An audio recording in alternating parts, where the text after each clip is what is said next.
अस्सलाम वालेकुम। Welcome back to our YouTube channel educational bulletin. आज फिजिकल क्वांटिटीज से मैं स्टार्ट करूंगा और इसी के रिलेटेड एमसीक्यूज को भी डिस्कस करेंगे। Physical quantities are the quantities that can be measured. जिस भी क्वांटिटी को हम मेजर कर सकते हैं उसे फिजिकल क्वांटिटी कहा जाता है। फॉर एग्जाम्पल लेंथ को हम मेजर कर सकते हैं, फोर्स को मेजर कर सकते हैं, एरिया को मेजर कर सकते हैं। तो ये सारी की सारी क्वांटिटीज फिजिकल क्वांटिटीज कहलाती हैं। अब फिजिकल क्वांटिटीज टू कैरेक्टरिस्टिक से मिलकर बनती हैं। एक को यूनिट कहा जाता है और दूसरे को मैग्नीट्यूड।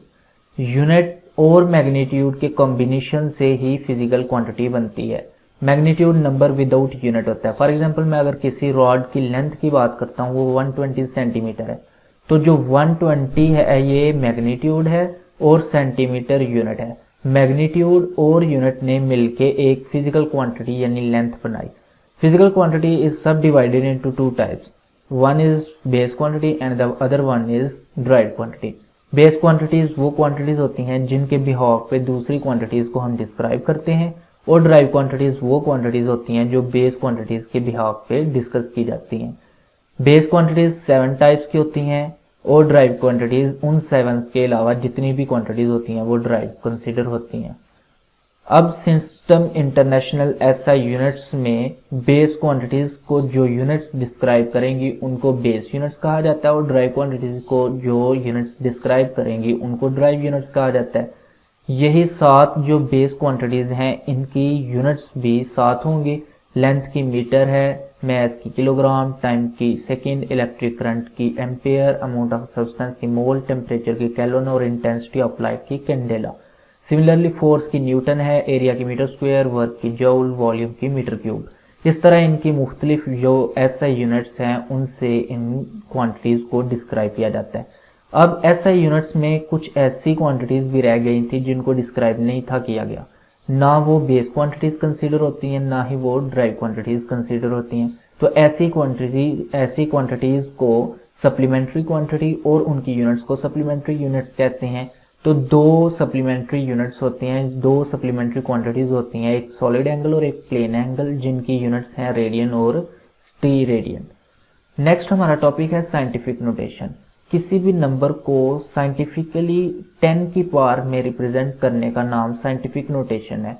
फॉर एग्जाम्पल मैं इस नंबर की बात करूं तो 3.002 इंटू 10 रेज़ टू पावर 2 ये एक साइंटिफिक रिप्रेजेंटेशन है इस नंबर की। इस टाइप की रिप्रेजेंटेशन को हम लोग साइंटिफिक नोटेशन कहते हैं।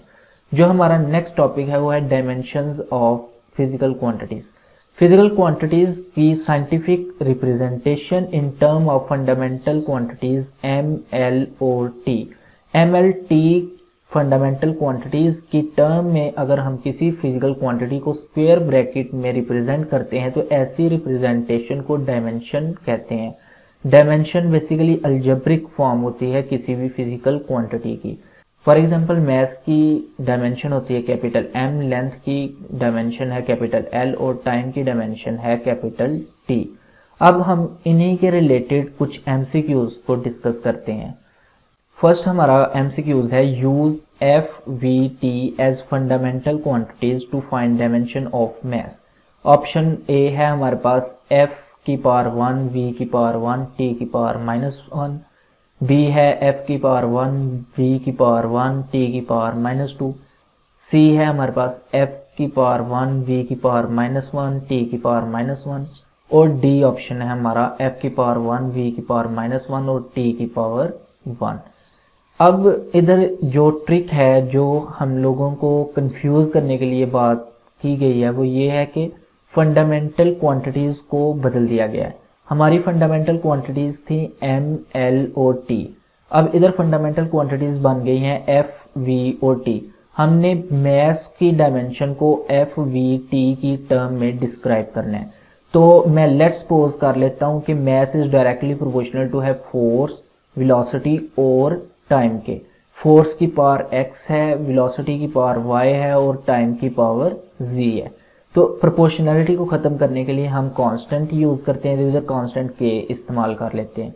तो मैस इज इक्वल टू होगा k f की पावर x, v की पावर y और t की पावर z। इसको हम इक्वेशन 1 का नाम दे देते हैं। अब हमें पता है मैस की जो फंडामेंटल आइडेंटिटीज MLT की सूरत में डायमेंशन थी वो थी कैपिटल M, और इधर फोर्स दूसरी क्वांटिटी है तो इसकी हमारे पास डायमेंशन होती है MLT-2, और तीसरी क्वांटिटी है हमारे पास V, इसकी डायमेंशन होती है LT-1, और फोर्थ क्वांटिटी है हमारे पास टाइम, इसकी डायमेंशन होती है कैपिटल T। इन तमाम डायमेंशंस को मैं इक्वेशन 1 में अगर पुट करूं तो हमारे पास इक्वेशन इस तरह बनेगी, capital M is equal to MLT-2 की होल पावर x, LT-1 की होल पावर y और t की पावर z। ये हमने फंडामेंटल आइडेंटिटीज, फंडामेंटल क्वांटिटीज की टर्म में इनकी डायमेंशंस को लिख दिया। अब सिंपली क्या करना है, इनकी पावर्स को बस कंपेयर करना है। इस साइड पे हमारे पास ना ही लेंथ है L है ना ही T है, तो L और T की पावर 0 होगी और M की पावर 1 होगी, तो बस कंपेयर कर लेते हैं। इधर M की पावर 1 है और इस साइड पे M की पावर x है, क्योंकि ये होल की पावर x है तो ये M की पावर भी होगी, तो 1 इज इक्वल टू आ गया x। इधर हमारे पास L की पावर 0 है और इस साइड पे L की पावर ये x भी है और इसमें L की पावर y भी है, तो बेस आप लोगों को पता है सेम हो तो पावर्स ऐड हो जाती हैं, तो 0 इज इक्वल टू हो गया x प्लस y। अगर इस x की वैल्यू इसमें पुट कर देंगे तो इधर से हमारे पास y की वैल्यू आएगी -1। जो नेक्स्ट हमारे पास टर्म है वो t की इस साइड पे लेफ्ट हैंड साइड पे पावर है 0 और राइट हैंड साइड पे इसकी पावर है -2x माइनस y और plus z, -2x minus y plus z। इनके अंदर बस जो हमारे पास गिवन वैल्यूज है उनको पुट करेंगे तो z की वैल्यू आ जाएगी 1। अब x की वैल्यू, y की वैल्यू और z की वैल्यू को अगर हम इस इक्वेशन में पुट करते हैं तो हमारे पास न्यू इक्वेशन बनेगी m is equal to k, f की पावर 1, v की पावर -1 और t की पावर 1। इधर मैंने k क्यों नहीं मेंशन किया, क्योंकि k एक कांस्टेंट है और कांस्टेंट की डायमेंशन नहीं होती, तो इसलिए k को हम मेंशन नहीं करेंगे। तो हमारे पास मास की dimension in term of f v t होगी f की पावर 1, v की पावर -1 और t की पावर 1। तो हमारा d वाला जो ऑप्शन है ये राइट ऑप्शन है। नेक्स्ट हमारा क्वेश्चन है the unit of work in base unit is. Work की जो यूनिट है उसको इन टर्म ऑफ बेस यूनिट हमने बताना है। बेस यूनिट की टर्म्स में वर्क की क्या यूनिट होगी, ये एक इंपॉर्टेंट क्वेश्चन है जो अक्सर आ जाता है एंट्री टेस्ट में।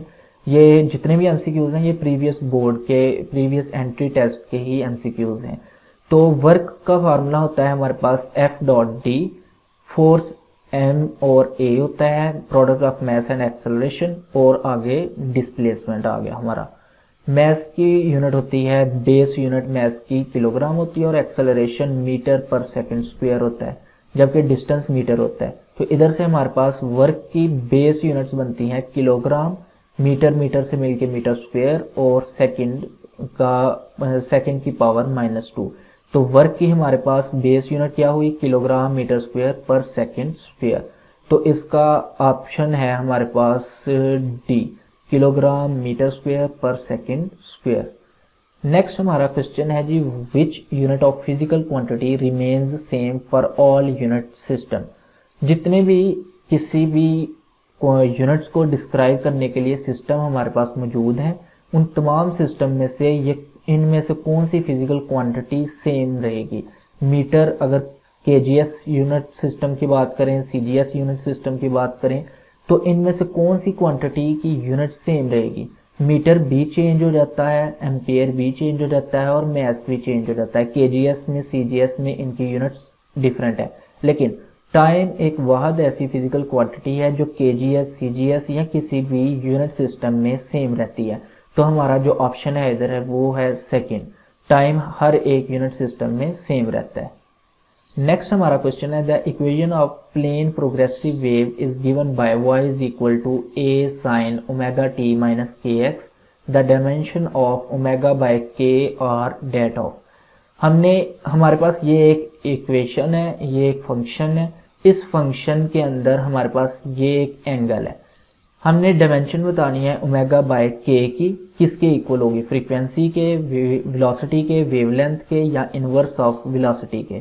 तो इसको सॉल्व करने से पहले मैं आपको एक चीज बता दूं, जो भी ट्रिग्नोमेट्रिक फंक्शन होते हैं यानी साइन, कॉस, टेन या इनके रेसिप्रोकल्स, वो और उनके साथ जो भी एंगल होता है उनकी डायमेंशन 0 होती है, यानी वो डायमेंशन लेस होते हैं। तो इधर अगर मैं इसके एंगल को डायमेंशन के साथ कंपेयर करूं तो dimension is equal to omega t minus k x. तो डायमेंशन चूंकि ये साइन ट्रिग्नोमेट्रिक फंक्शन है तो इसके साथ वाले एंगल की भी डायमेंशन फिर जीरो होगी, तो इसको मैं जीरो के इक्वल सपोज कर लेता हूँ। तो जीरो इज इक्वल टू हो गया omega t minus k x, ये माइनस के एक्स इक्वल की दूसरी साइड पे चला जाएगा तो प्लस के एक्स, तो omega T is equal two plus के एक्स। इधर से के इस साइड पे आगे डिवाइड हो जाएगा और टी दूसरी साइड पे जाके डिवाइड हो जाएगा, तो हमारे पास न्यू इक्वेशन बनेगी omega by k is equal to x by t. तो omega by k is equal to ये डिस्टेंस ओवर टाइम है या डिस्प्लेसमेंट ओवर टाइम है, तो डिस्प्लेसमेंट ओवर टाइम वेलोसिटी होती है। तो ओमेगा बाय के की जो हमारे पास डायमेंशन है वो सिमिलर टू वेलोसिटी है, तो राइट आंसर हमारा बी वाला है। जो लास्ट आज का एमसीक्यूज है हमारा वो है candela. Candela is the SI unit of, हम लोगों ने पढ़ा हुआ है कि candela is the SI unit of intensity of light, लेकिन इन ऑप्शंस के अंदर इंटेंसिटी ऑफ लाइट नहीं है। लेकिन जो मोस्ट सूटेबल और नज़दीक नियरेस्ट ऑप्शन है वो हमारे पास ल्यूमिनस इंटेंसिटी।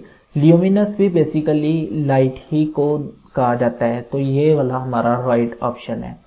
इंशाल्लाह मैं नेक्स्ट वीडियोस में मज़ीद इसी तरह के एमसीक्यूज को डिस्कस करूंगा और आपको शॉर्टकट ट्रिक्स भी बताऊंगा।